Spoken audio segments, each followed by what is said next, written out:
Hey guys, welcome to Whiteboard Wednesday. We've been talking a lot about tyres and tyre performance recently, and we're going to keep following along that vein for another week or two because I think, well, tyres are the only thing touching the road, right? So they're the only thing that really contributes to the cornering performance of your go-kart. So they're fairly important, I think you'd agree. So this week, I want to ask you a question. Are you talking to your tyres? When your tyres are trying to tell you something, are you listening? And are you asking the right questions? Your tyres can tell you a great deal about how the kart's performing out on the track, and you've just got to learn to look for the signs to know what to look for and to know what to ask them. So, how do tyres talk to you? I think there's two major ways: temperature and grain.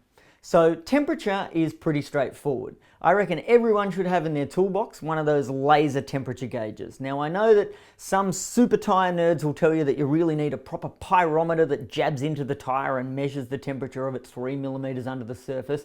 But frankly, they're really expensive, and B, nobody ever bothers to use the stupid things. What I reckon is useful, head down to Bunnings and buy a $50 one of those laser temp gauges. I've done a lot of testing, and frankly they taught me a lot about tyres, and so I don't see any reason why they can't do the job just fine. It also means that if you're in a race meeting and you can't get to the kart quickly, you can point them at the tyres over the fence to get a reading as soon as possible when you come in off the track. So the other one that you can use to talk to your tyres, the other sign that they give you to tell you what it was like out there on the track, is grain.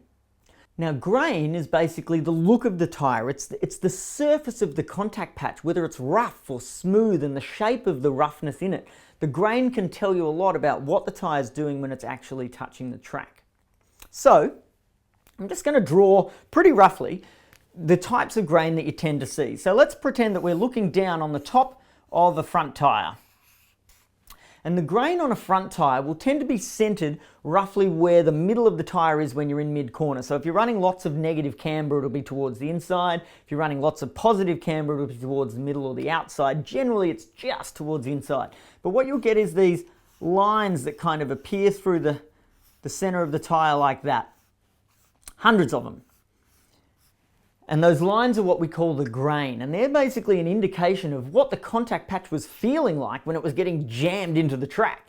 So what you do when you want to investigate the grain of your tyre, you come in, you scrub all the dirt and grit off it that you picked up off the in-grid so you can get in and look closely at that grain.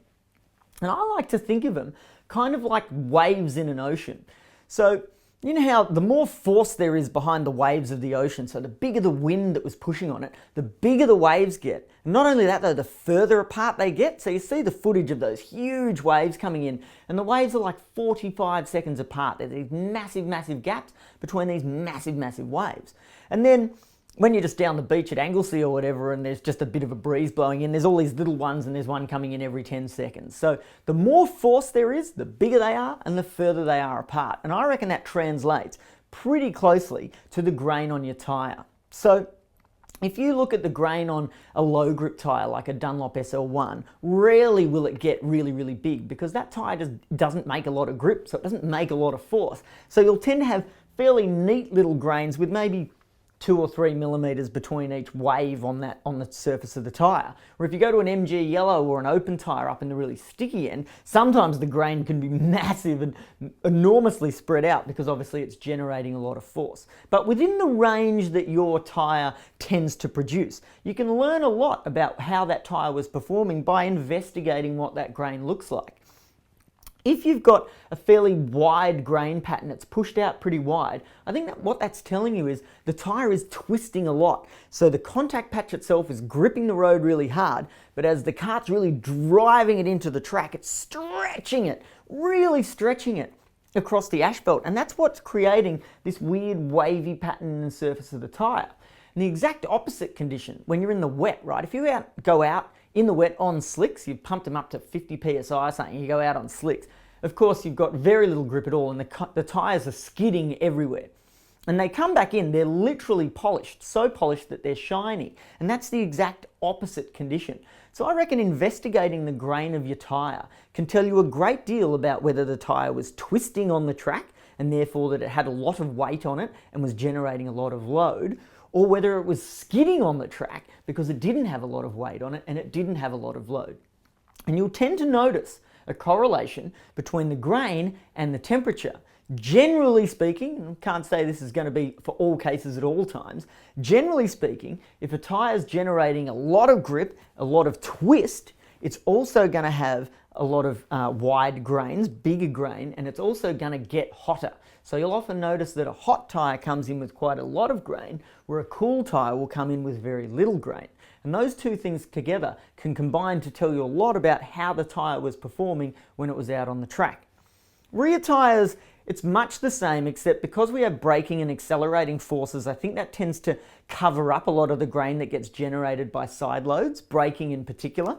But you can still learn a bit about the tyre, and I reckon there's just a slightly different way to look at the tyre. So on the inside edge of the tyre, you'll usually have that bit that's really scrubbed, and we call that the feather. That's the feather of the tyre, where there's that really scrubbed bit. It's often almost completely polished off. There's not a lot of info you can learn there, though. If the feathered bit is really worn, often that means you're creating too much load on the rear tyres. So the size of the feather can give you some indication, but the next bit, I reckon, is where most of the information is. And it's the way the grain kind of comes off that feather, and it's on a bit of an angle because of the braking forces.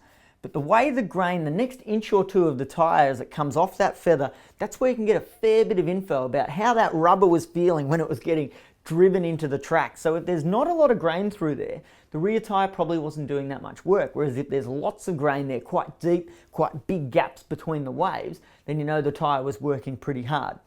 You'll then tend to have some kind of dotted stuff out here, and from tyre to tyre, I find that can be quite different in terms of what looks good. Generally speaking, out here, what you want it to look to is have a nice, even, rough kind of surface. It looks as though it's like 600 grit sandpaper and occasionally kind of a bit of a dot of rubber. But that can vary from brand to brand and compound to compound. But that's generally what you want it to look like out there. So concluding, are you talking to your tyres? Like, are you letting them tell you everything they could about the session that you've just had? Because I think it's really important to understand that this is the only part of the cart that touches the road. This is where performance happens. And if you can start to decode the information that's brought back in both in temperature and in grain from your tyres, your performance on the track is going to get a lot better, a lot quicker.